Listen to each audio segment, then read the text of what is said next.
Hello, everyone, and welcome. Welcome to this LinkedIn Live event with myself, Denise Carter, and a wonderful panel that we have in store for you today. Um, First, I want to make sure you're on the right link today. We're talking about what's next for you as you reimagine a new career in tech, presented by Akotis and our panelists with Microsoft and General Assembly. I'm Denise Carter, and joining me today will be Desina Jika with Akotis Academy. Hello, Desina. Hi, thanks How for are having me. you? Well, glad to have you, Desina. And your role is sales director for Akotis Academy. We work together as colleagues and peers, and glad to have you in this panel discussion today. Thank you. Excited to be here. Awesome. Also joining me is Rachel Wortman Mars from Microsoft as Director of Talent and Employability Worldwide Learning. Welcome, Rachel. Thank you so much for having me. Wonderful to be here today. We're excited for a very passionate and productive conversation with you today. Thank you for joining. Thank you. And we also have today one of our General Assembly learning experts, Deja Meeks. She's the outcomes coach with General Assemblies, one of our sister companies under the Adecco Group. Also a colleague of mine as I spearhead Akotis. Hi, Deja. How are you? How you doing, Denise? Thank you for having me here today. Glad to have you. And last but not least, we have our very own Microsoft certified graduate from Akotis Academy, Martin. I'm hopefully I add the right emphasis, Martin. All good. All good to be here. Timonson, glad to have you with us today. Thanks very much. Thank you. So, surrounded at this table today are team of experts as we talk about something that's quite important for me as I am vice president of the technology vertical for Akotis. Akotis provides staff, aug, engineering, and IT managed services to our largest technology clients today. We're deeply engaged and rooted into what's happening in the market. And we thought it would be great to have a panel discussion around the ever-changing moves in technology, how it's impacting not only work, but cultural norms today. We're also going to be talking about some of the dynamics of the recent layoffs that has happened in the market and how it's creating opportunities for people to pivot and again, reimagine where they see themselves next and navigate how to get there. And one of the other components of our discussion today, which I think is very important, is digital equity, technology equity. And we'll talk about that from the perspective of diversity and inclusion for people of all subgroups, and we'll land in some specific spaces as it relates to disability. So with that, we've got a wonderful discussion planned for you today. We invite you on the second half of today's session to drop in some live chats of questions for us, and we'll try to field through some of those and address those at the end. But without further delay, let me get started with our first question to the panel today. I've talked about some of the dynamics that are changing, and we'll go a bit deeper in this discussion. But with this fast-paced change in technology, we're seeing how technology is driving work skill, work demand, work culture. What's some of the roles in the tech sector that candidates can compete for and stand out? And how do you, across this panel, help those candidates stand out? I think we'll start with Desina for Akotis Academy. Yeah, I would just say, just to start it off, learnability, right? The aspiration and learning agility will really just be so important in this marketplace. And just we often speak about where our talent will come from and how upskilling and reskilling will be that funnel for where our future talent will come from. So whether it's, you're investing in yourself at your own time to learn a new skill and show a natural curiosity and interest. But as we continue to invest towards technology and transition into new skills, we'll need people that have that capacity to retool as well. I think employers will start to seek individuals that, with high level of soft skills, such as ability to problem solve, communicate, negotiate, and really learn. These are just all attributes that are going to be viewed as power skills, right? Maybe a question will be, when's the last time you learned something in your role or outside of your role? I love that statement, power skills. Certainly something that would help candidates stand out. And before I go a bit further into this discussion, Jacina, can you tell me, why are we all here together in terms of Microsoft GA, Akotis Academy, and Akotis Technology Solutions? Yeah, and I would just say, really, technology is really at the forefront of our lives. It's at the center stage of how we work. And how we live. And it's quite clear that there's a shift and a continuous shift in the workplace and in our individual roles as well. And what we're experiencing is the rapid growth of technology, but the lack of skill sets and talent to be able to keep up with these advancements. And even the talent that does exist, their skill set levels are really being outpaced by these technological advancements. So as we can continue to see organizations making greater investments towards new technology, there really needs to be that same investment towards skilling, right? Because we need to be able to grow alongside technology. So that's really the intent. And what we're doing with our partnership with Microsoft and Akotis and General Assembly is really to create a pool of Microsoft certified and skilled talent in the marketplace. Where there is demand, right? That demand exists, but there's not enough talent to support that growing demand. Excellent. And I know that many people have faced some of the headwinds in the market today. Is this normal? Is this going to be how things play out?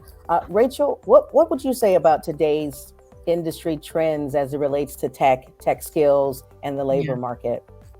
Well, I think you're saying a lot of things that are not naming like the layoff word. And so I think that, I want to go ahead and put that out there and say, like, I don't think that what we're seeing right now necessarily has to be what we see going forward. Yeah. And so I want, a couple of things. One is that what is going on in the tech industry is not necessarily going on in all industries. And roles in the tech industry are different from, if you will, technical roles and technical jobs, because technical roles and technical jobs exist in all industries. What we're seeing that is happening right now in terms of layoffs, no doubt this is going on and affecting, tens of thousands of people.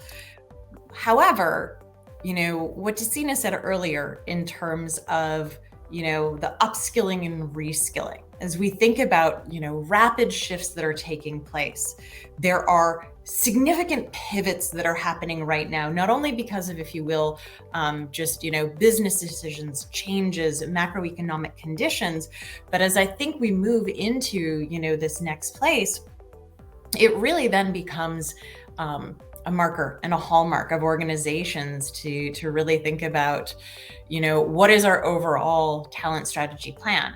Sure, some layoffs may exist, but how do we go ahead and keep our talent, grow our talent, and ensure that our company as a whole is growing into what we want and need it to be? So I would say that what is going on right now is not necessarily what will be going on forever. I don't think it's necessarily something that's going to pervade all industries.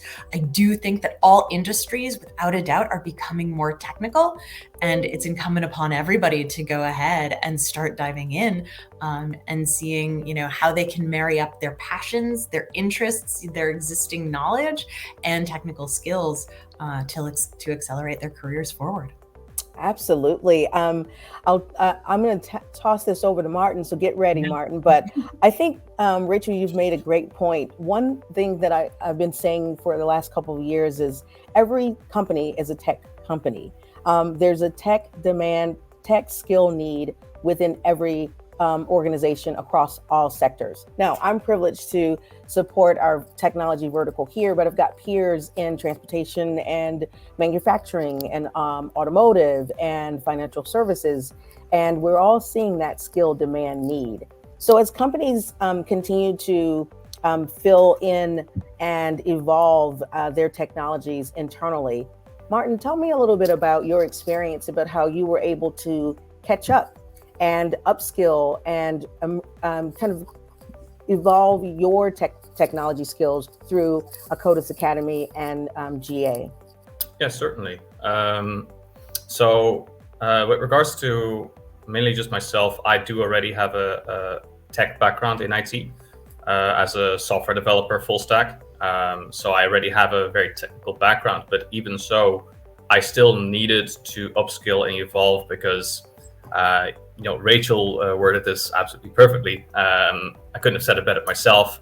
The technology is constantly evolving, and you're going to have to seriously consider about how you can not just keep up with the demand, but how to keep yourself just in that viable pool of, okay, how can I just keep making continued steps in my career when I'm actually in the game? And that is a question that I had for myself as well. And I think as well, a point that Rachel made, with regards to even the layoffs that have been happening, which is a worrying factor for many people. I think that she was very much correct about that as well, that this is just a temporary thing. What you're going to see with these evolving technologies, there's going to be a resurgence of demand for new types of skills. But even so, the existing skills, especially soft skills that you have, you can still bring those over into the IT sector, especially if you want to pivot into the IT sector or to step further into it. So there's plenty of room for that. As for myself, I personally wanted to upskill even further and to even get deeper into consultancy with all the experience that I have. I gained a bit of experience throughout this with some certificates from Microsoft, and no doubt I can go further into length with that. But yeah, that's the way how I would look at it, is to just keep upskilling and seriously think about where you want to be. That'd be the way how I would do it.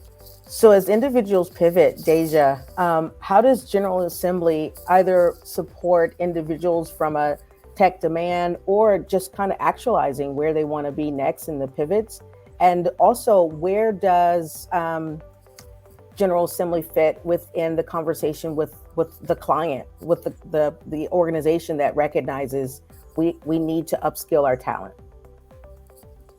Thank you, Denise. So that's a great question. So generally, as you know, I work directly with our clients, and the first thing that's important is planning, right? Really planning and hashing out what are some things that you're interested in, what are some common skills that you have that can translate well into the industry.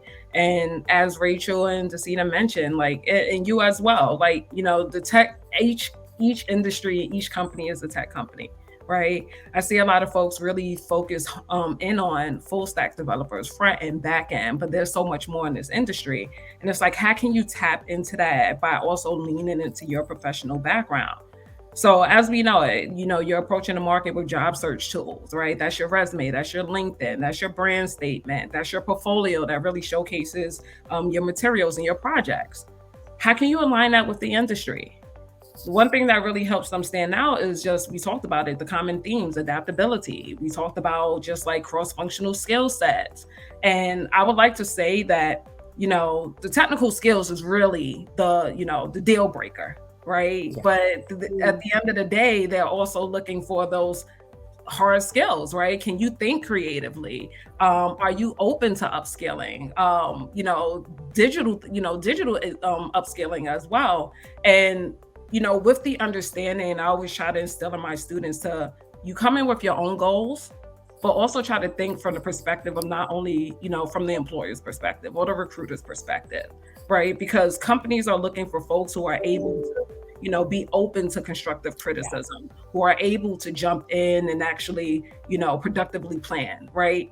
The economy is changing, demands are changing. And companies are seeking new ideas, right? We're in the midst of, as this industry is shifting to be able to adjust to, AI and machine learning, right? And replacement of jobs. And it's not only getting ahead of ourselves, but it's getting ahead of, the overall game, right? Because again, the industry is ever evolving.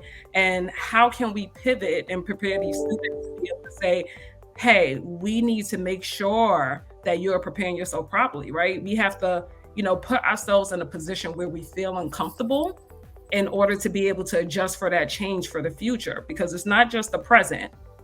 At the end of the day, we all want a job, we all want money, but employers are looking for a purpose and a passion that's really coming from you, right? How can I leverage what I have, right? Not just focus on, I have these tech skills. Everyone in the market has the same thing. What do you have different? Yeah.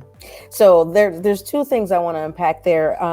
One is, given the fact that loved it, Rachel, jump right there with that layoff word. We wanted to acknowledge it without bringing it into a negative connotation, but it's real.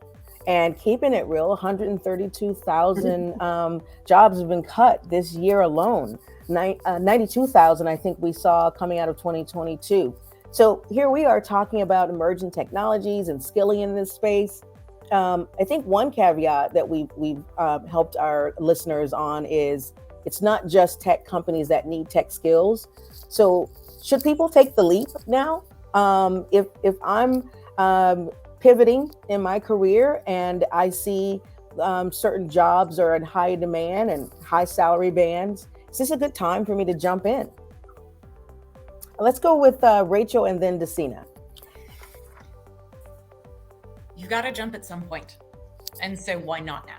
I mean that, it sounds a little bit glib, but I mean that in all earnestness, which is, at some point, when the desktop PC came out, and there was the goal of Microsoft, a computer, on every desk, there was going to be a point of time at which it was, time to go ahead and sit down in front of one and boot that up and go ahead and see what that was about. Same when people got the internet and AOL started mailing out those CDs. At some point, you were going to go ahead and put that in and see what it was like to go ahead and connect. I think the same is here, which is there is no time like the present to go ahead and figure out what works best for you in terms of how you learn new skills.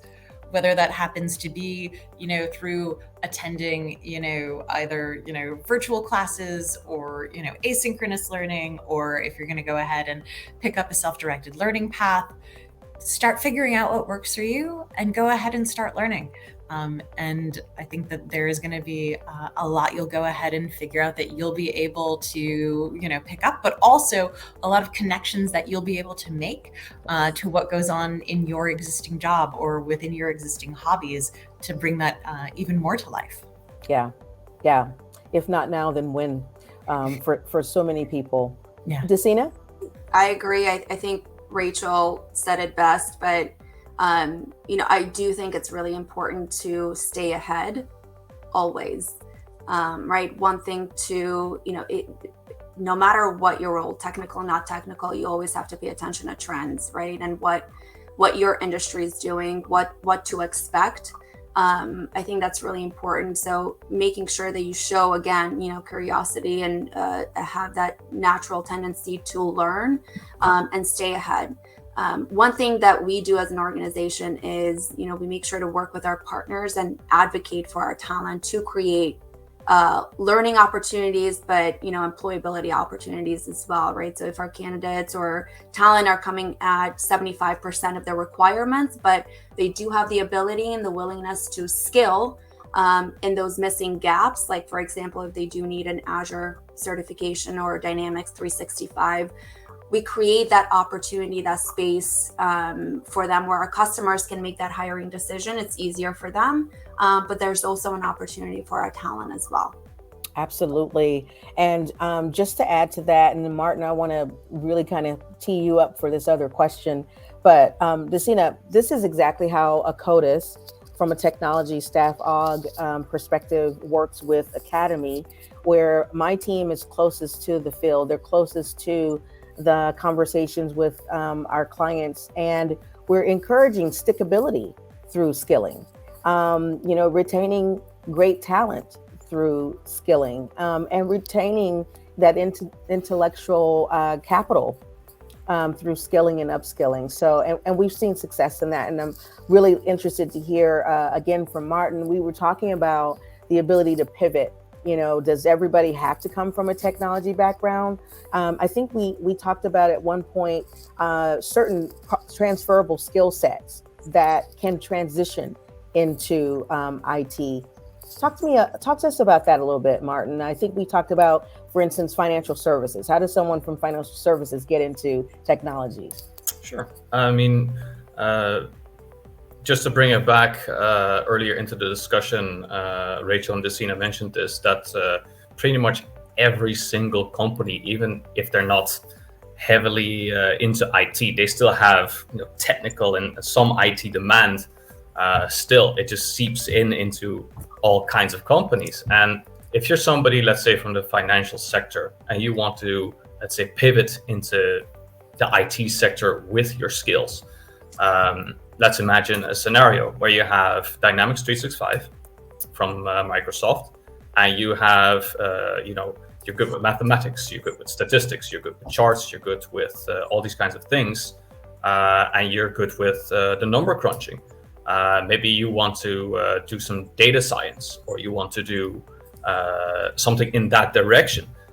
There's room for you in the IT sector for sure. In Dynamics 365, for example, the very first thing I would immediately think of if you are in the financial sector is Power BI. And you would immediately be familiar with, oh yeah, look, here's a pie chart, and I need to change the variables within these pie charts to be able to display this on a dashboard and to send this forward towards the sales team and give them meaningful numbers. So you'll have plenty to do if you have these transferable skills from a previous job. And it's not just in the financial sector, it's in many other sectors. You have the sales department. If you have the sales funnel where you just do the step-by-step process of onboarding potential clients and getting them interested in a product or service. Dynamics 365 again has a sales process for that, and your sales skills can just be brought in. If you have sales in tech, you have sales in even different sectors like pharmaceutical experience, you can still bring that over. These are all transferable skills. The only thing you would have to learn is the new platform you would have to use. And then it's just a matter of upskilling as appropriate. So that'd be what I would say. That's excellent, Martin. I've never told anyone this, and I'm saying this live, but when I was curious, and I'm wildly curious about getting into the technology sector, I've been in our workforce solutions and staffing for about a couple decades. And I wanted to do a pivot myself. The first thing I did was I took an online class with General Assembly, and I wasn't even a part of this organization. Wow. So, Deja, I took a data science and data analytics course because I just wanted to understand the platforms. I wanted to speak the language. It was a personal investment in myself. Tell us a little bit about some of the courses that General Assembly provides. And then, Rachel, I'll kick it over to you about some of the certifications that Microsoft does. Maybe you'll see me in one of those too soon. Deja? Thank you, Denise. So yes, a few of the immersives that General Assembly actually provides is a variety, right? And forgive me if I'm able to uncover everything, but to start off with, software engineering immersive, very common, top #1 choice for most career changers. We offer that in a full-time immersive, and then we also offer it as a flex immersive, which we call it. Well, our flex immersive is actually a part-time immersive for those who are working full-time. We offer the same options for our UX/DI course, which is our user experience immersive, as a full-time course in the flex as well. In addition, as you mentioned, our data analytics program, our data science program, product management, and just a few others. I mainly focus, just to kind of give you a little bit of background. Currently, right now, I really work very closely with our UXers. That is what we call it. So if you want to speak the lingo, we call them UXers. And then for our devs, our software development, immersive, we just call them devs. But mainly I work across those particular immersives, supporting students one-on-one and throughout our outcome sessions. We call them outcomes, which is basically when the student graduates from the program and converts to transitioning into the industry. But these students receive at least 12 weeks of consistent learning in terms of job search preparation. So they're really getting that, insight into the industry. They're hearing about industry trends. We're pivoting, our curriculum to really align with, and accommodate our student learners to what the industry is actually saying, so they can be prepared for those type of adjustments, and making changes along the way in terms of how to approach networking. Right before it was, refrain from the acts, we would say, right, reach out and in hopes, right, and before this massive layoffs, it will work. But now we're teaching our students like, hey, you're going to have to be aggressive, right? Because it's like heavy competition. So you're going to have to send that message along with your portfolio and along with your resume. And again, a lot of times that actually works. Why? Because with all the massive layoffs, with Google and Twitter and, many other companies, a lot of folks are like back on the market. We're seeing senior devs also kind of fill up those junior entry level roles a lot sooner. And recruiters' inboxes are full, right? So they're not going to have time to be able to follow up and ask you like, oh, hey, can you send over your materials? Be aggressive in the sense that you are sending it for them, right? And make sure that you get the things done that are required beforehand so they can follow up and reach out. This has become, this industry is uniquely different, that networking plays a heavy part of your ability to be able to get at least receive at minimum a job referral. Yeah. Right. And connect with other industry and experts. That's it's a not good point. It's not one of those industries that's code applying. You can't. Yeah. No one's sliding in anymore. For sure. Rachel, what are some of the products or certifications that Microsoft is offering? Yeah, I want to go back to what Deja was just saying. Like, let's talk about recruiters' inboxes for a moment, because we also need to think about, it's not just their inbox, it's not just the materials. Let's go ahead and think about AI, which is the layer that's sitting on top of their inboxes that are really going ahead and screening those CVs and those resumes. Yes. And so I point to the importance of certifications, industry recognized certifications, because those are, if you will, it is that very clear token. It's that shibboleth, which is going to go ahead and get you past that screening layer so that you are able to go ahead and have those conversations, so that they are going ahead and looking at the materials.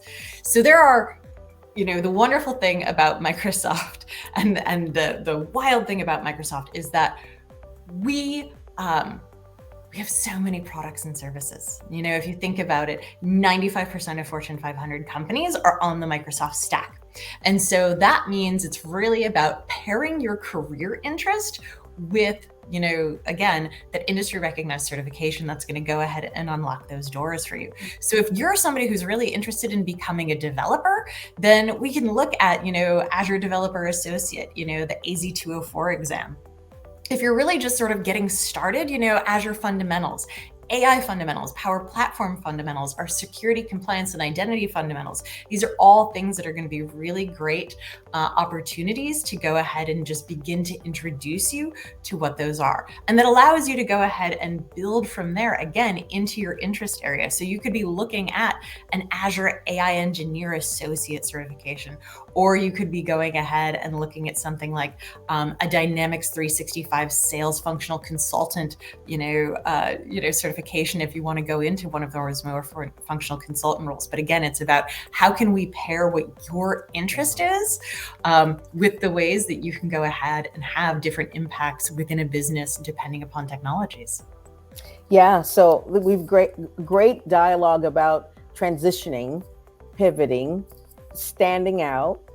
What about accessibility? And maybe I'll start with Desina in terms of how ACODIS and Microsoft together enables accessibility for candidates who might be in have experienced barriers to employment, barriers to opportunity, and need that bridge of equity. Yeah, I would just say that DEI is a really big layer within our skilling efforts, just overall, and it takes more of a proactive approach rather than the traditional reactive approach to talent strategies, right? It really does just allow us to tap into the non-traditional talent pools and work with our D&I partners to tap into the underserved, underrepresented communities and work with that network to tap into that talent base. So, creating access to opportunity and then providing an equitable playing field for individuals from all walks of life is really key, and a key initiative to this program as well. Absolutely. And Rachel, I know Microsoft is committed to this as well. We are. So I want to talk about sort of what we do in learning and what we do when it comes to the exams. So when you think about Microsoft Learn, which is really our platform around technical skilling, it is localized into multiple languages. So that, again, we're a global company, we are used by global companies. And so again, it's about that accessibility and making sure that people can go ahead and learn in a way that makes them comfortable. So whether it is the text on learning paths, or if you will, the videos. And so the videos are, again, captioned in a myriad of languages, but not just captioned, but again, you can go ahead and change the color and the size of those captions. So again, we're making it accessible for you. When it comes to exams and accommodations there, we've made a lot of, improvements over time as we've learned from our users. So extra time for learning disabilities, ADHD, PTSD, or test anxiety. Use of assistive technologies during exams, screen readers, things like that. A personal care assistant, a reader, or a scribe to be present during an exam if needed. A limited ability to rearrange your home test environment while still meeting security standards. So these are just some of the things that we are doing to ensure that everybody can go ahead and learn and get certified, on Microsoft technologies. Outstanding. I know many people here might be trying to figure out, how do I learn more? I hope you see labeled at the bottom of your screen a link to our collaborative website. You'll go to acodis.com/en/learn-career-connected, and you'll find information about ACODIS, ACODIS Academy, Microsoft, General Assembly. And as we go into one of the questions, one of the final questions before we open up to panel or to our guest, do you have to be a part of ACODIS to use ACODIS or leverage ACODIS Academy? Desina? Yeah, no. So we work with our existing consultants that are on assignment, but a lot of them are employer-based programs as well. So what we do is make sure that we work with our partners to understand where their what their roadmap looks like, and then create talent pools, right? So then we'll work with our recruiters and identify talent in the marketplace to bring into the program. So the assessment, and making sure that our partners are also part of that assessment, and making sure that we're creating the curriculum together as well. So it would be available to all talent. Awesome. And I know we've talked about briefly AI. So this will be my final question to the panel, and then we'll open it up to what's in chat. But AI, I don't want to overlook artificial intelligence and how it is truly transforming the way we work. Rachel, you talked about it's really embedded in the candidate connection component, right? Yeah. So it's AI that's reading most resumes first. Deja, you talked about role replacement. We tend to lean a little closer to collaboration, human and technology together. But we know and recognize that AI is changing how we live and work. What are we seeing from clients or certain skill sets that are in demand, and or training that's helping to enable people in this AI centric environment that we're in? I'll start with Rachel and then open it up to the panel. It's an interesting question because how I would have answered this 3 months ago and how I answer this now are different, and how I answer it in 3 months might be really different, because that is the speed at which things are moving. And so here's what at least I would go ahead and say, which is, one, in general, like, just go start playing around with it. Just go ahead, and there are a myriad of different things. Just go start getting familiar. When it comes to formal learning opportunities, there's a new AI Foundations learning path that I certainly recommend if you're really wanting to understand more of the technical aspect of it. I mentioned AI Fundamentals earlier. There's also AI Business School, which I think is a really great opportunity for business leaders to understand more about AI, the implications in their business in different industries, creating a culture of responsible AI.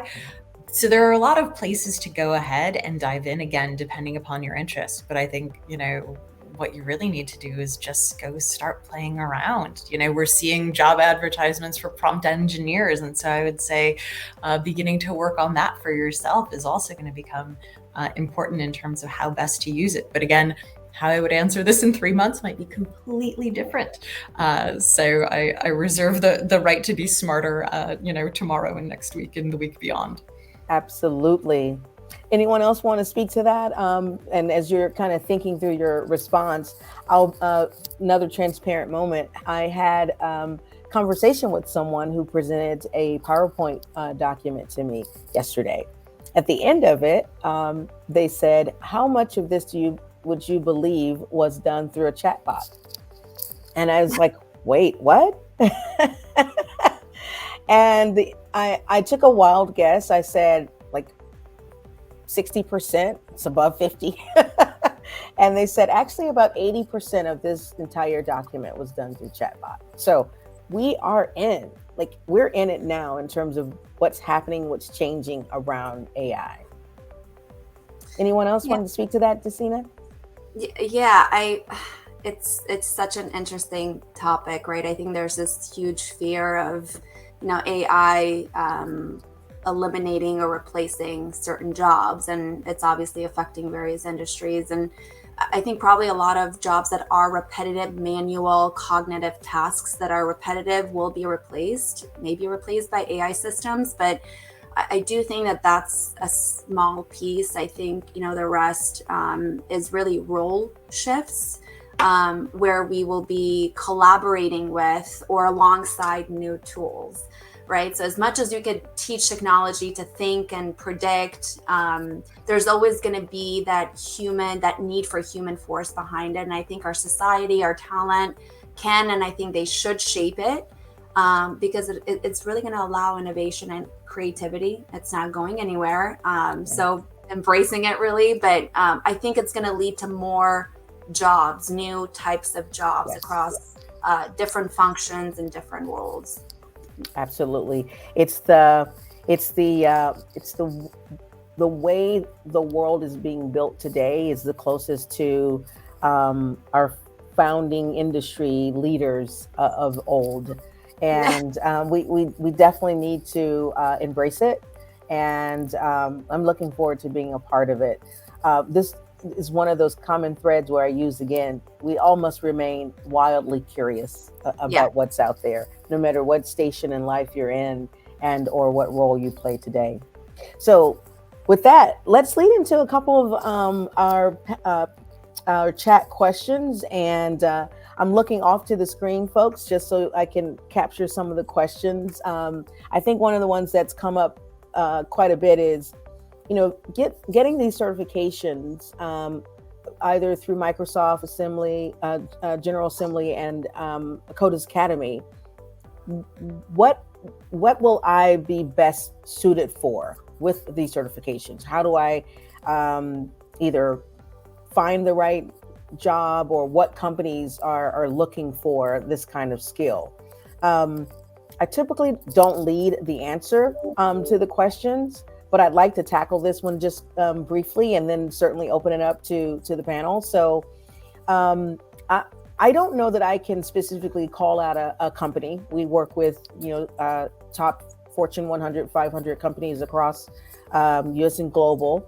But I can speak to where a CODIS has aligned our strategic solutions to what is highest in demand with across different industries. So, for example, we talked about all companies are IT companies. So you have your traditional technology and software companies. You have automotive and transportation, aerospace and defense. There's manufacturing and logistics. There's also life science and healthcare. So there's a broad range of sectors that are looking for the types of skills that we talked about today, and having access to certifications get you in the right conversations within those industries. Some of the technologies that we see in demand, we talked about AI and ML. I mean, that's not going anywhere. Deja talked about UI UX, the UI UXers, and the DevOps and developers, the engineers, but also data analytics, data management. And I think something that's also principally important is cybersecurity. We're seeing that as a common demand, also equal playing field across all sectors. So those are just a few industry specific areas that a CODIS, talent, SAF-OG, and engineering consulting solutions that we're a part of. And as we drive and navigate through in those sectors, we're seeing some of those technologies that I mentioned come into demand. What are you guys seeing out there in terms of, I get a certification? Maybe we'll start with Martin here, because again, you went through the training and got a certification. What was the door knocker, or was it a door knocker for you? And did you land anywhere new? Well, again, this is slightly on the back of wanting to pivot into a slightly different role of IT. Again, I had a technical background as a full stack software developer, and I wanted to get further into, for example, consultancy and functional consultancy. I needed to see what I could do in order to simply pick up the relevant training and the relevant certification linked to that training in order to get into that particular role. And I did this through a CODIS, and a CODIS had a training program designed specifically for this. And the very first one of the certifications that I did was the PL 100, which was for the Power Platform. And immediately I was put onto a project for getting experience, just based on that alone. And instantly I was put to work. So it was very, very quick on getting hands-on for this type of work. So I pivoted very, very quickly into that particular role. But I think it's really relevant that I mention how incredibly dynamic that role was, and how many different types of teams there were. There were design teams, there were business teams, there were technical teams, there was functional teams. There was the product owner, there was the solution architect. I mean, the team was so enormous, and the so much diverse talent. It was simply mind-boggling.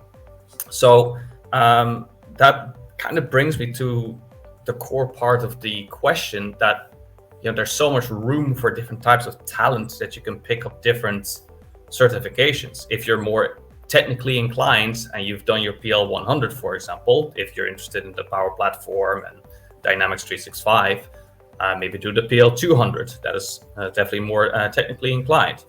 If you're interested in, let's imagine, databases and you want to get into cloud technologies, do the AZ 900. That's for fundamentals for Azure. Or if you want to broaden your knowledge in the functional space, do the MB 910. There's all of these really, really good certifications from Microsoft that are just ready for you to just pick up and just read through. All the information is available online. You just read through it and see, okay, this fits my direction. This is allowing me to do X type of work within that platform. If you're so much more inclined for sales, there's the sales module, and that's its own batch of cookies right there. There's so much for you to pick up. So there's a lot of room for a lot of different talents. That's really, a big thing I would definitely give to the watchers right now. So. And maybe, Deja, I don't know if you are able to talk from an outcomes perspective. Once individuals completed their certification, maybe speak to the process a bit about what someone can expect. Yeah, so thanks, Denise. So I think, some of the things that Martin already talked about is just like, where do I fit in this overall industry, right? And how can I align what my interests are and the skills that I have obtained to be able to identify the right role for me. And I think from just like a GA perspective, I would like to break it down like this. So generally we provide at least like a 3-phase process, which is one-on-one, that individual coaching. And that first phase is really like that exploratory phase, right? You just enter the program, you're really just getting the gist of just like the entire just an online learning environment. And that's just a conversation on just getting to know you, your career goals, where you're at currently in the world, what is your ideal goals, right? Where do you want to be at, right? And at that phase of exploratory moment, you may not know the answer, and that's totally fine. And again, that's that get to know you. The second phase, I like to call it the discovery phase. The discovery phase, at that point, you're about like halfway through your program, whether it's a flex, a 12-week program or a 24-week program. And we have that individual coaching check-in. And during that time, you have already went through just like resume preparation, LinkedIn, we talked about networking. And then you implemented all of the feedback that was given to you to be able to present it during our coaching session. Now we're having that discovery moment, that check-in again to say, hey, what are some things that you are thinking about now that you're halfway through the program? What are some tools and technologies you like? What are some things you don't like? What are some hard skills that you have that you feel you can kind of tap into and use that within the industry? Again, all students are provided with all the resources, and we really go in depth about, other areas of tech, not just like, because, we search by the title. And we always think about full stack, front end and back end. And there's so much more to tap into, like QA engineers, solutions engineer, more client facing roles, right? Regardless of what industry you are in, everyone interacts with some type of consumer. And that's a great skill that you can leverage as well. So let's start looking into what would those roles be like for you. Now, the last phase, we're going to call it the job search phase, because by that time you now have surpassed the resume prep, the LinkedIn and job search strategy sessions, all those great things. And you also gain access to our alumni panel to really hear from them on how they were able to break into the market from diverse backgrounds, diverse fields, financial services. Some may not even hold a job at all, but really, hit hard in terms of just like the job search. So really bringing all that together to be able to now strategize, truly strategize and begin the job search. Generally, depending on the student and their goals and their timeline and commitment, that can happen either in the program or after they graduate from the program. Most of the time we do see students, at least by the second phase, start to just at least begin the job search and submitting your applications, right? Because you cannot expect to submit an application tomorrow and then hear back next week at this point in phase. So kind of like, really getting started early on. Yeah, being proactive. Get your feet wet and just kind of like see where we can make those adjustments along the lines as we go. Absolutely. And I know Microsoft has not only, as you mentioned, so many companies you're supporting across their stack. What are you seeing in terms of job demands over there, Rachel, or either internal or external? Let's talk external, because that's been a super fun area. And in fact, this year we've taken a deep dive into one particular solution area and a couple of roles that I think Martin might be excited to hear about. Just again, for us to really begin to understand more about what the talent demand is looking like. And I would say, like, one, talent demand is high everywhere. Because again, if you think about this, the Microsoft ecosystem, like our partner network, those who are responsible for deploying Microsoft products, and those on the other hand, the Microsoft customers, it's vast. Yeah. So in fact, we have seen month over month growth in a lot of the areas. And a lot of that has to do with the fact that, hey, again, even though we within the tech industry, may be experiencing some contraction, there have been a lot of individuals and a lot of companies that are really accelerating their growth. Plus, yes, we're at Fortune 500 companies, but we're also within, the small and medium business space. We're in the startup space. And so the skills, it's hard for me to go ahead and point to and say, like, this is the one that is most in demand, because I don't actually think that's fair to say.